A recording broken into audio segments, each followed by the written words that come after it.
Pour moi, réussir sa vie, c'est de trouver des occasions de rendre service.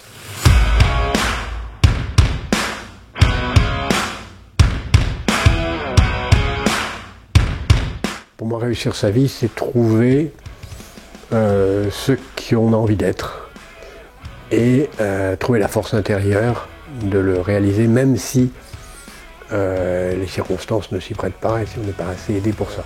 Si c'est pour produire des pizzas surgelées avec du sucre artificiel ou développer des activités qui sont productrices de gaz à effet de serre ou qui sont destructrices de l'environnement, non. Donc entrepreneur en tant que tel, non. C'est pour ça que nous avons mis en place ce concept d'entreprise positive. Une entreprise n'est pas bonne en soi, elle peut être très mauvaise. Elle n'est pas bonne non plus si le patron est un exploiteur de ses collaborateurs, comme de ses clients, comme de ses fournisseurs.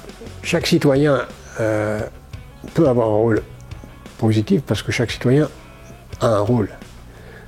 Il a un rôle comme citoyen parce qu'il vote, il a un rôle comme travailleur, il a un rôle comme épargnant, il a un rôle comme membre ou pas d'une association, il a un rôle comme consommateur, et il a un rôle comme acteur, militant, s'il veut l'être. Donc tous ces rôles se cumulent, et dans tous ces rôles, il faut tenter d'être positif. C'est-à-dire qu'il faut consommer positif dans l'intérêt des générations futures, il faut épargner positif, vérifier que l'usage qu'on fait de votre argent, il faut voter positif pour des partis qui s'intéressent aux générations futures, etc., etc.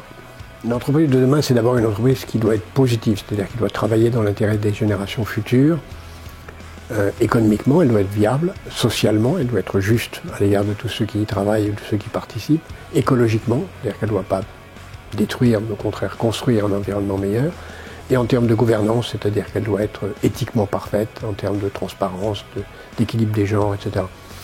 Et enfin, dernière caractéristique, elle doit produire des produits de ce que j'appelle l'économie de la vie, c'est-à-dire des produits qui ne sont pas destructeurs de la vie, comme le sont plus de la moitié des produits que nous produisons et consommons.